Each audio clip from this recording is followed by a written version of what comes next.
Welcome back. My name is Kura Chiota, and this is New Retirement Thinking. Today we're discussing beneficiary funds. Joining me in the studio is beneficiary funds expert Janetta Hendricks. Before we took the break, we're just getting to the point of understanding what they were. Now we're going to delve into the advantages. Give me some of the advantages of the establishment and the operation of beneficiary funds. There's one that I see from my notes here, that magic word, tax-free. Yes, tax-free. That's one advantage. Because it's a pension fund organization, a beneficiary fund, it's treated from a tax perspective exactly the way a pension fund is treated. So any investment returns in the fund is tax-free. Any payments outside of the fund. So when guardians are paid their monthly income and capital is paid out of the fund, those don't attract any taxation. So that's very nice. It's important. Sure.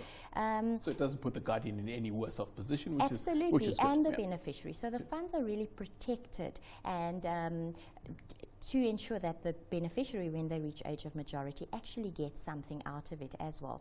Another advantage is if money is placed into a beneficiary fund. So even though a guardian has got the financial acumen to manage funds on behalf of a beneficiary, think about this scenario.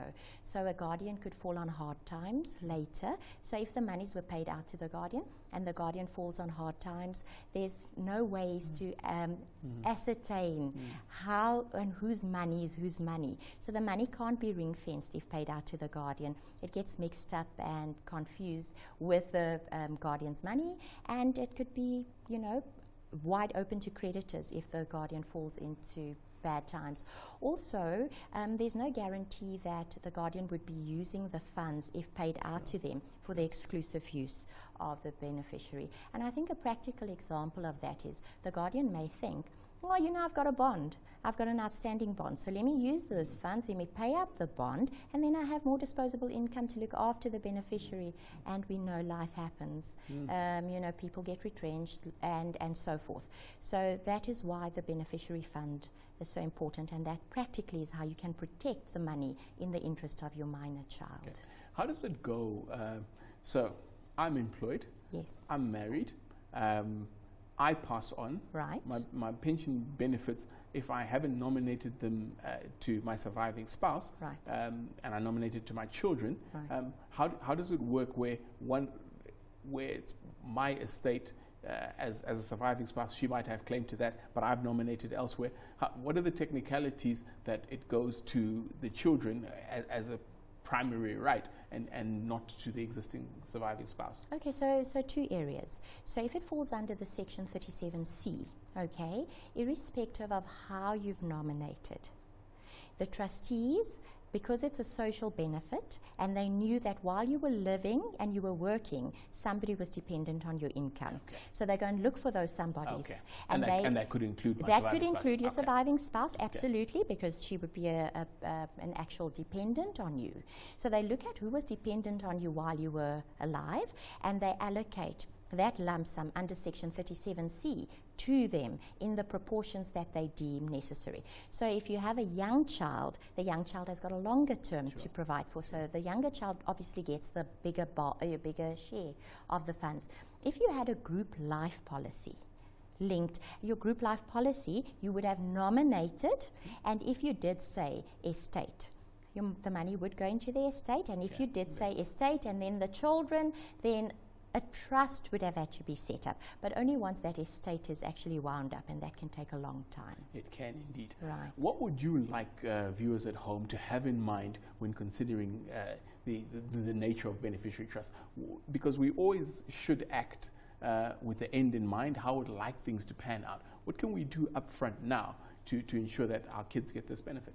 All right, so I think it's very important that pension fund members and people who have group life, employer-sponsored group life policies, understand exactly what stands in the way of their testation. They need to understand where they can make calls and where they can't. It's important that they understand exactly how this devolves and who is entitled to what. So dependents, as far as Section 37C is concerned, they need to understand anyone who was dependent on them while they were working, those are the people who are going to benefit. So it's important for that member, understanding that, to almost guide the trustees to say, because I know this is what's going to happen, I would like to see the following take place.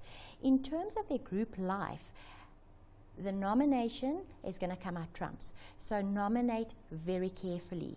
Don't make vague nominations like pay to my estate. Make very blatant nominations. And if you are nominating a child, actually stipulate that the proceeds from that policy to be paid into a beneficiary fund on behalf of the child. Okay, and if we want more information, who do we speak to? Where do we find out of this other than watching the show? So a lot of pension fund advisors are very au fait with the Section 37C part of the Act, and in terms of group life, the Financial Services Board is also a good place to look at, and of course, experts, beneficiary fund experts. Well, as with everything financial, the more you understand and the more you interact with it, the better the outcomes are going to be. I'd like to thank my guest, Junetta, for being with me, and you at home for watching, the studio for putting it all together. Until next time, thank you. Bye-bye.